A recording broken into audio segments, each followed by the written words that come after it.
नमस्कार दोस्तों, स्वागत है आपका अपने YouTube चैनल पारुल त्यागी पर। तो दोस्तों, आज हम सुनेंगे कार्तिक मास में सुना जाने वाला 5वां अध्याय और उसका महात्म्य। राजा पृथु बोले, हे नारद जी, आपने कार्तिक मास में स्नान का फल सुनाया है।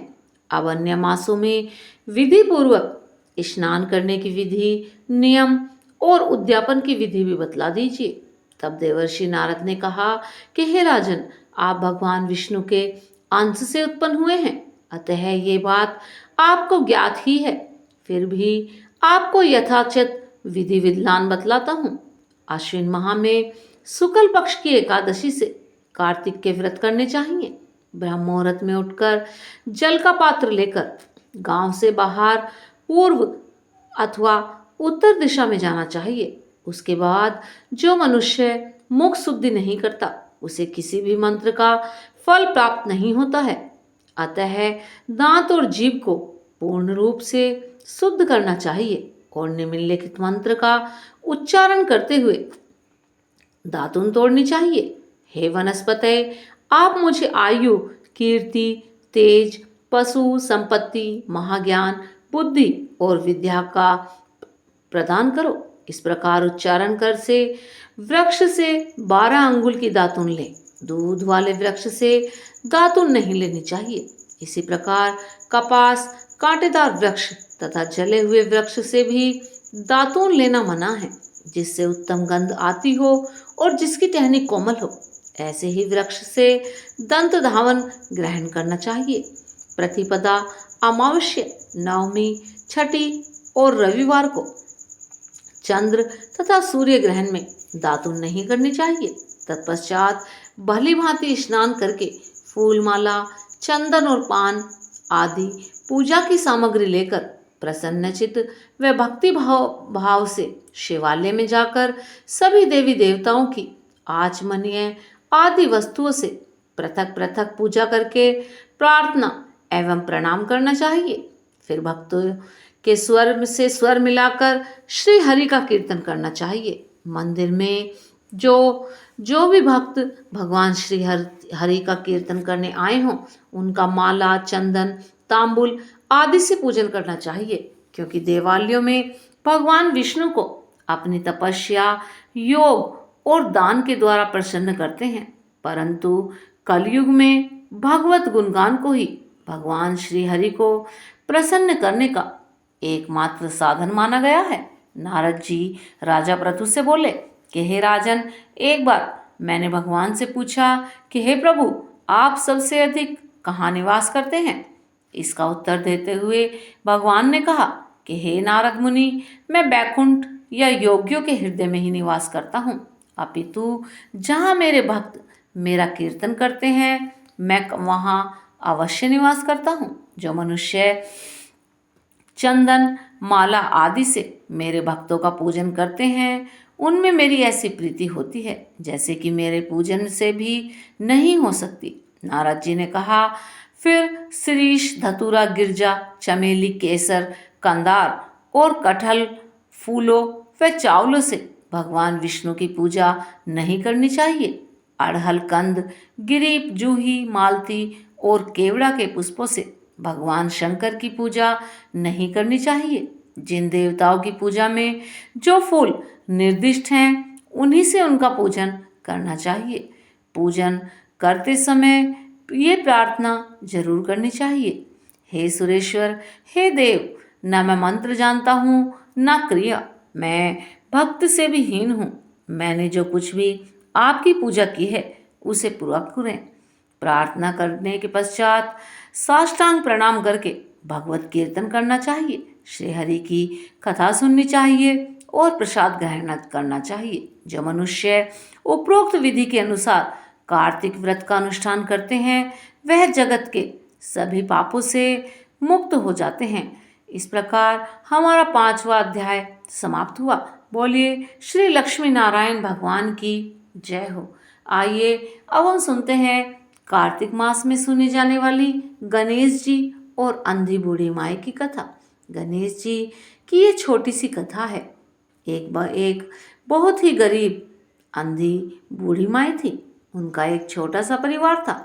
उसमें उसका एक बेटा और बहू थी। बूढ़ी माई को भगवान श्री गणेश में बहुत ही श्रद्धा थी। वह हमेशा गणेश जी की पूजा करती। तो एक रोज गणेश जी ने कहा कि बुढ़िया माई, मांग, तू मुझसे क्या मांगती है? मैं तेरी पूजा भक्ति से बहुत खुश हूँ। तब बुढ़िया माई ने कहा, मुझे तो मांगना ही नहीं आता।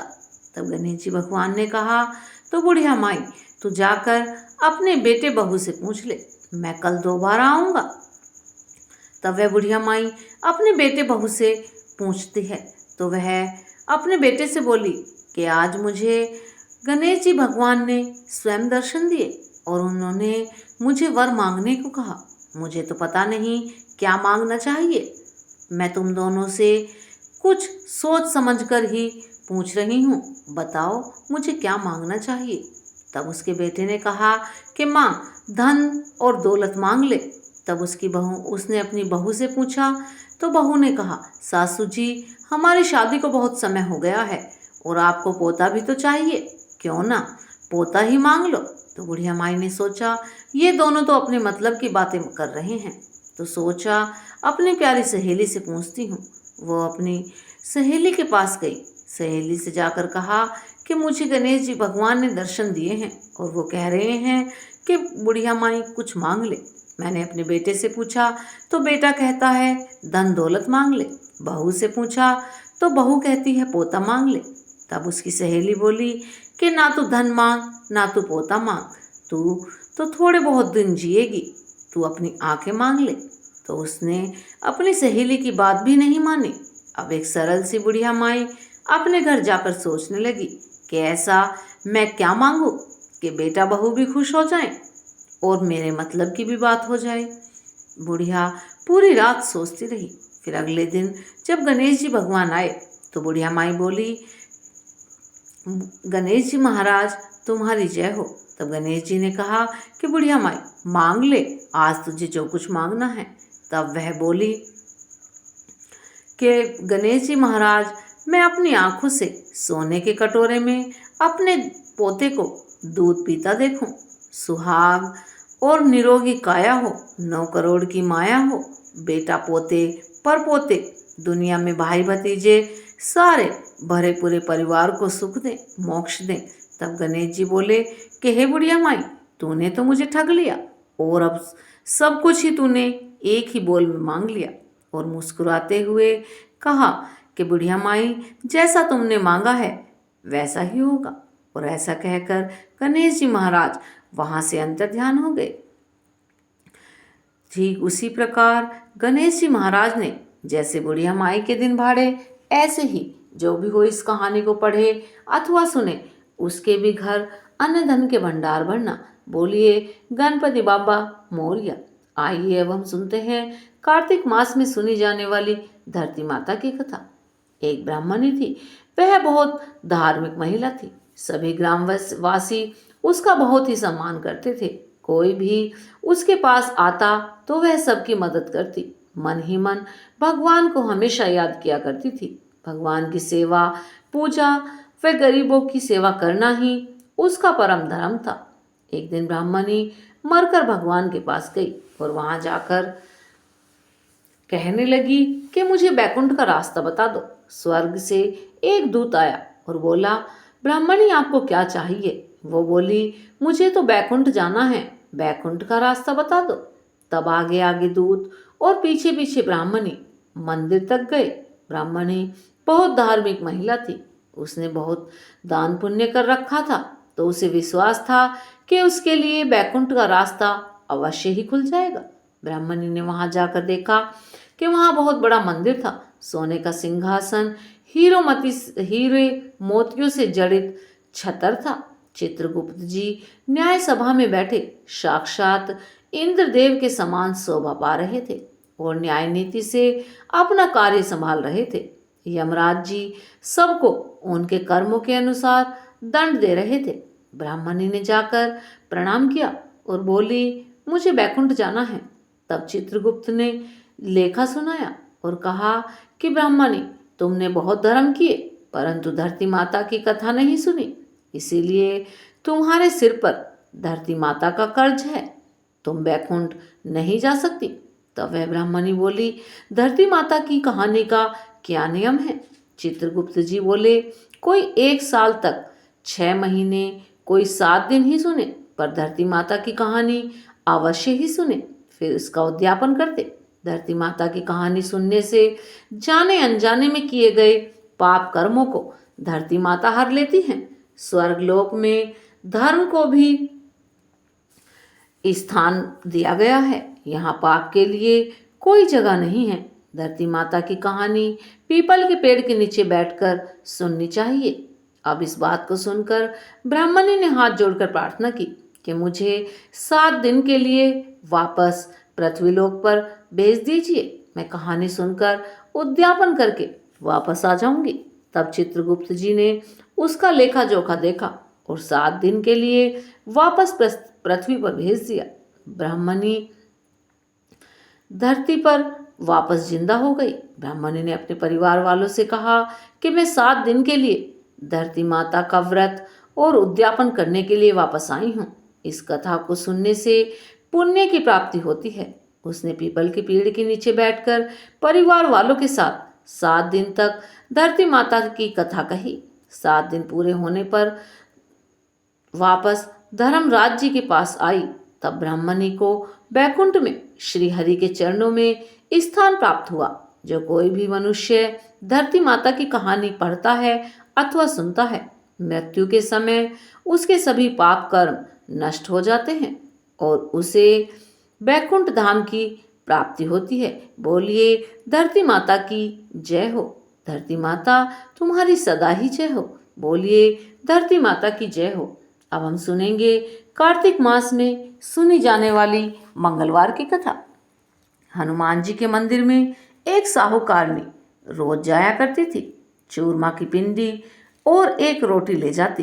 कहती, कांधे सोटो लाल लंगोटो, हनुमान जी खायो चूरमा और रोटी, मैंने तुम्हें दिया जवानी में, तुम मुझे देना बुढ़ापे में। अब तो साहूकारनी रोज ऐसे ही पूजा करती। पूजा करने के बाद वह घर आई तो उसकी बहू बोली, सासू जी तुम चूरमा रोटी लेकर कहाँ जाती हो रोज रोज? तब उसकी सास ने कहा, बेटा मैं बालाजी के मंदिर में जाती हूँ। तब वह बहू बोली, मंदिर में तो नहीं जाती हो। सास ने कुछ भी नहीं कहा और अपने कमरे में जाकर लेट गई। ना कुछ खाया ना पिया और जाकर सो गई। अब तो साहूकारनी को सोते सोते 5 दिन हो गए। तब हनुमान जी बूढ़ी उस साहूकारनी के सपने में आए और बोले कि तुमने मुझे दिया जवानी में, अब मैं दूंगा तुझे बुढ़ापे में। बुढ़िया बोली, आज तो तुम दे रहे हो, रोज कौन देगा? तब हनुमान जी बोले, मैं रोज दूंगा माई। बुढ़िया ने अब वो चूरमा खा लिया। अब तो बहू घर में काम करे और देखे कि ये तो खाना मांग ही नहीं रही है। सब चीज़ें अब तो बूढ़ी बहू के घर में धीरे धीरे सब चीज़ों का घाटा भी होने लगा। एक दिन उसके घर में कुछ भी खाने पीने के लिए सामान न रहा। तब उसने अपने मन में सोचा कि देखूं, सास तो बाहर निकलती नहीं है, 7 दिन हो गए, कहीं मर तो नहीं गई। मैंने तो उसको कुछ खाने को भी नहीं दिया। और जाकर देखा तो सास बैठी भगवान का भजन कर रही थी और वो तो खूब मोटी हो रही थी। बहू अपनी सास से बोली, सासू जी मैंने तो तुम्हें खाने को भी न दिया, तुम क्या खाती हो? तुम कैसे बैठकर भगवान का भजन कर रही हो? तब सासू बोली कि बेटी मुझे तो हनुमान जी मीठी मीठी चूरमा और रोटी देकर जाते हैं, वो ही खाती हूँ। तब बहू सास के पैरों में पड़ गई और बोली, हम तो तुम्हारे बाग का खाते थे सासू जी, तुम्हारे कमरे में बंद होने से हमारे घर में अब कुछ ही ना रहा। मेरी गलती, मुझे माफ़ कर दो। अब अपने घर को आप ही संभालो। अब तो बहू रोज सासू को चूरमा रोटी बड़े प्यार से देती और कहती कि सासू जी अब तुम मंदिर में चली जाओ। सासू माँ रोज जाकर हनुमान जी के मंदिर में अपनी चूरमा रोटी फिर से चढ़ाने लगी। हे जय हनुमान जी, जैसे सास के साथ किया वैसे किसी के साथ ना करना, और जैसे सास के दिन भाड़े ऐसे ही जो भी कोई इस कहानी को सुने हुंकारे भरे ऐसे ही सबके दिन भाड़ना। बोलिए श्री हनुमान जी महाराज की जय हो। अब हम करते हैं कार्तिक मास में सुनी जाने वाली तुलसी माता की आरती। तुलसा महारानी नमो नमो, हरि की पटरानी नमो नमो। तुलसा महारानी नमो नमो, हर की पटरानी नमो नमो। कौन से महीने में बोई रानी तुलसा, कौन से महीने में हुई हरियाली नमो नमो। तुलसा महारानी नमो नमो, हर की पटरानी नमो नमो। कौन से महीने में हुई तेरी पूजा, कौन से महीने में हुई हरि नमो नमो। तुलसा महारानी नमो नमो, हर की पटरानी नमो नमो। साढ़ महीने में बोई रानी तुलसा, सावन महीने में हुई हरियाली नमो नमो। तुलसा महारानी नमो नमो, हर की पटरानी नमो नमो। कार्तिक मास में हुई तेरी पूजा, मंगसिर मास में हुई पटरानी नमो नमो। तुलसा महारानी नमो नमो, हर की पटरानी नमो नमो। धूप दीप नैवेद्य आरती, पुष्पन की बरसा बरसानी नमो नमो। तुलसा महारानी नमो नमो। 56 भोग 3600 व्यंजन, बिन तुलसा हरि एक न मानी नमो नमो। तुलसा महारानी नमो नमो, हर की पटरानी नमो नमो। जो कोई तुलसी जी को सवेरे को गाए, श्री कृष्ण के दर्शन पाए नमो नमो। तुलसा महारानी नमो नमो, हर की पटरानी नमो नमो। जो कोई तुलसा जी को दोपहर को गाए, खीर खांड के भोग लगाए नमो नमो। तुलसा रानी नमो नमो, हर की पटरानी नमो नमो। जो कोई तुलसा जी को सांझ को गाए, श्री कृष्ण की आरती उतारे नमो नमो। तुलसा महारानी नमो नमो, हर की पटरानी नमो नमो। जो कोई तुलसा जी को रात को गाए, श्री कृष्ण के चरण दबाए नमो नमो। तुलसा महारानी नमो नमो, हर की पटरानी नमो नमो। सभी सखी मैया तेरो यश गावे, भक्ति दान दीजियो महारानी नमो नमो। तुलसा महारानी नमो नमो, हर की पटरानी नमो नमो। बोलिए तुलसी माता की जय।